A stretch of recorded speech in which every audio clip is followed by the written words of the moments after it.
Você sabe como é que o carnaval surgiu? Pois é, nesse vídeo eu vou te explicar tudo sobre isso. E também eu sei que eu posso acabar arrumando encrenca com muitos cristãos, mas é mais forte do que eu e eu preciso falar. Galera, tem gente achando que Deus pesou a mão e com Deus não se zomba. Do que eu tô falando? Bem, dessa imagem aqui, o desfile do ano passado, onde Deus, através da imagem de Jesus, foi escarnecido. E por isso, o sambódromo esse ano, tá vazio. Vem comigo e vamos trocar uma ideia sobre esse assunto. Fala pessoal, tudo bem com vocês? Espero que sim. Pastor Léo na área e o vídeo de hoje é sobre carnaval. Bem, você sabe como é que essa data surgiu? Afirmar exatamente aonde essa festividade nasceu é algo quase que impossível, visto que a Igreja Católica, no período da sua colonização mundial, na sua catequização, ela tinha o costume de pegar festas de outras culturas, mudar a pauta e colocar uma temática católica nela. Foi assim, por exemplo, com o Natal, que era a festa do deus Hélios, não é isso? E agora a gente supõe que essa festa, já existente há muitos séculos, ela vai surgir para se adaptar ao período da Quaresma. Se você não sabe o que é Quaresma, é um movimento que a Igreja Católica faz.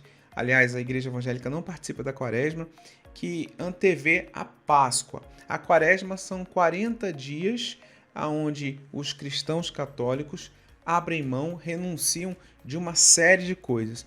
É um grande jejum. E por que 40 dias? É para fazer referência aos 40 dias que Jesus ficou no deserto. Aquela história pela qual ele foi tentado pelo diabo. Então é sempre assim.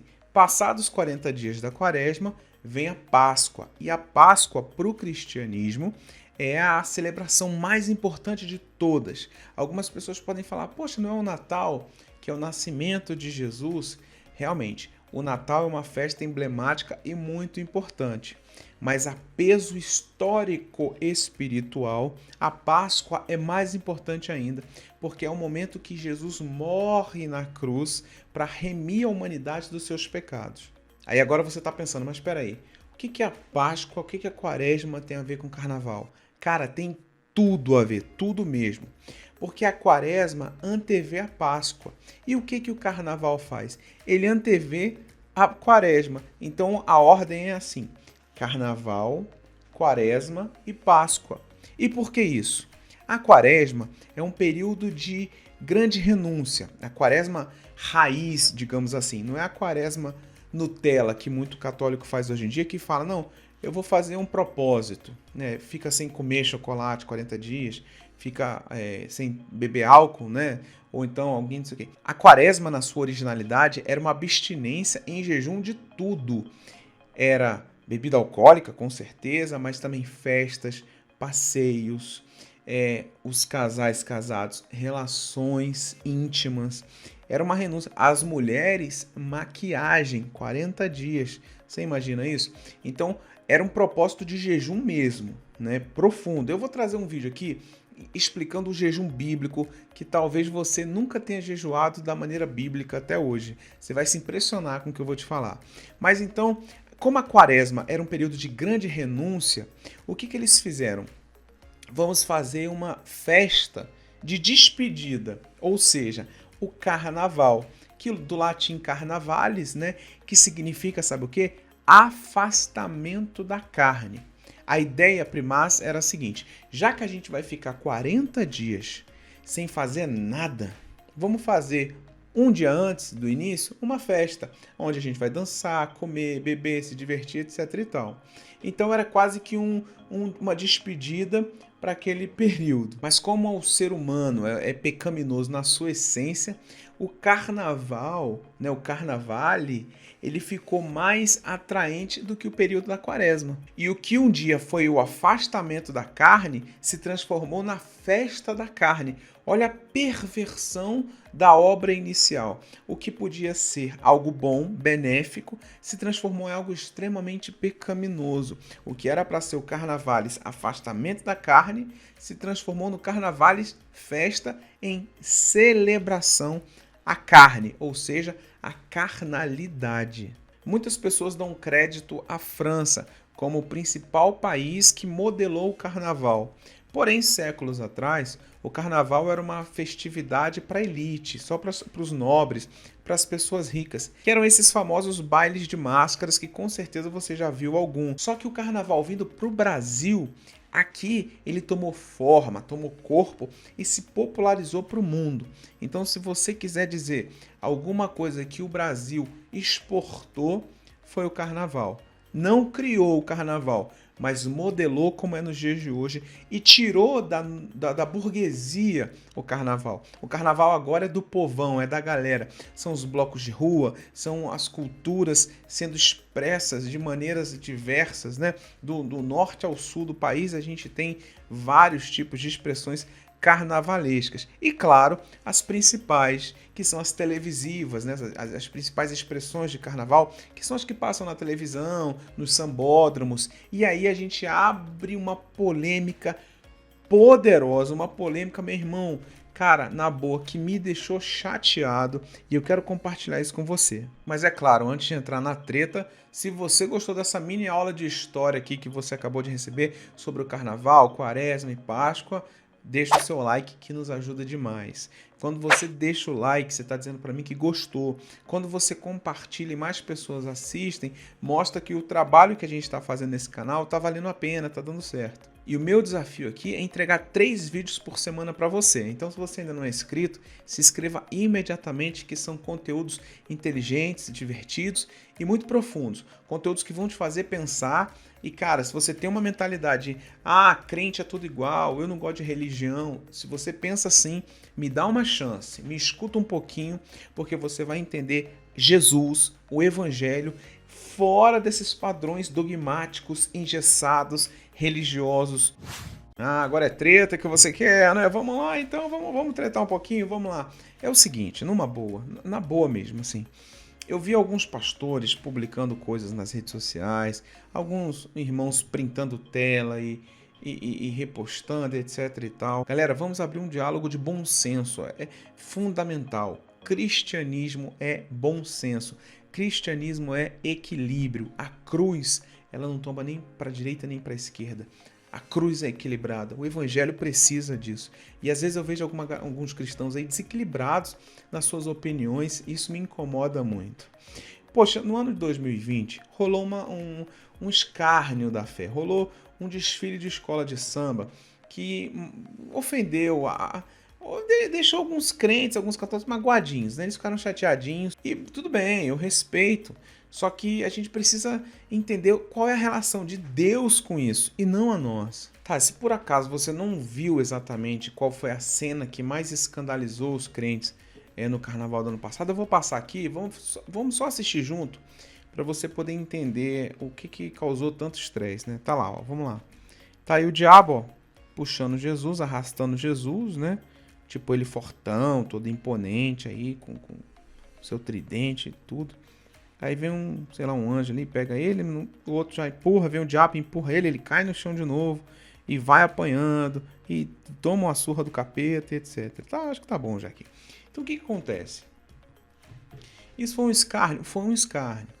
E aí a comunidade cristã desceu a lenha. Eu fui uma das pessoas que criticou também, só que eu critiquei ideologicamente. Eu não critiquei espiritualmente. E o que a maioria das pessoas falou? Pô, que isso era uma zombaria a Deus, porque de Deus não se zomba. E isso é um texto bíblico que está lá em Gálatas, capítulo 6, verso 7, que diz assim, olha, não se deixem enganar, de Deus não se zomba, pois o que o homem semear, isso também colherá. Então, quando a gente vê isso e traz para o texto bíblico de zombaria, temos uma ameaça, digamos assim. Temos uma ameaça perfeita para fazer contra os que escarnecem.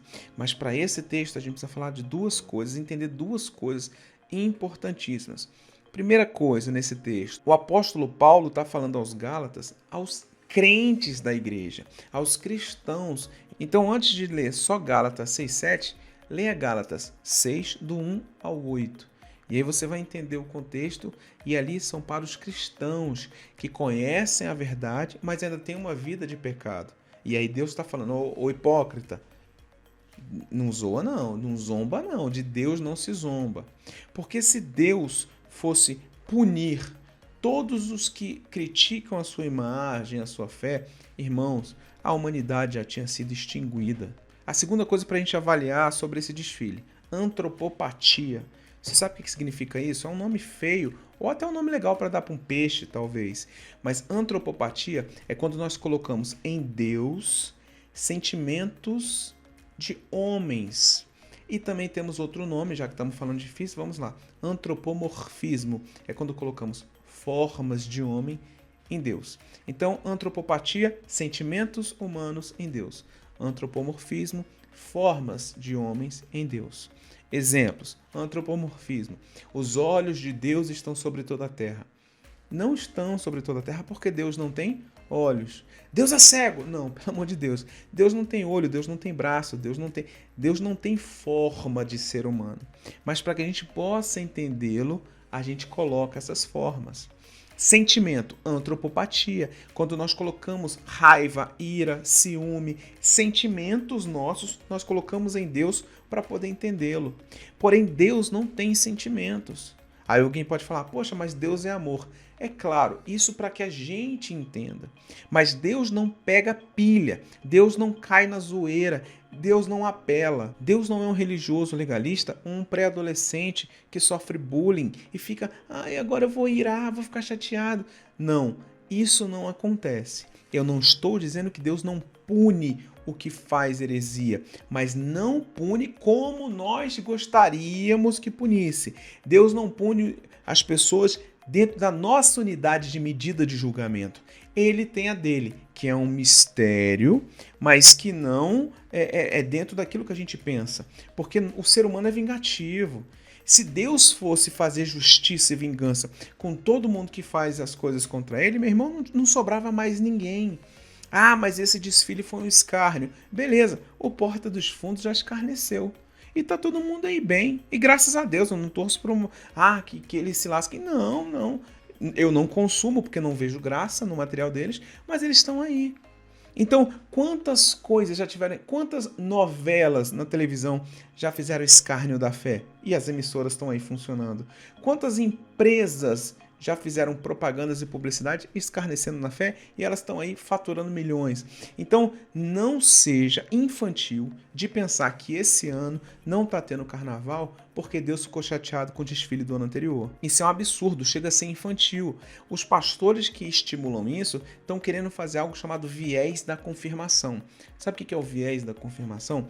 É quando a gente vê 5 coisas, 4 não tem nada a ver, uma tem. Aí a gente se prende a essa uma. É igual lugares que tem muitas profecias e o profeta ali não é um homem de Deus. Então o cara fala 10 coisas que não batem. 10 profecias que não acontecem nada. Aí ele, na 11ª, ele acerta. Ele fala uma coisa até que acontece. A igreja toda esquece que ele furou 10. E só fica naquela uma. Não, ele falou um negócio que aconteceu, então é de Deus. Rapaz, o cara metralhou oportunidades e chutou tudo, uma hora certa. Então, trazendo pra gente hoje, olhar o sambódromo vazio e falar assim, foi Deus, é o viés da confirmação.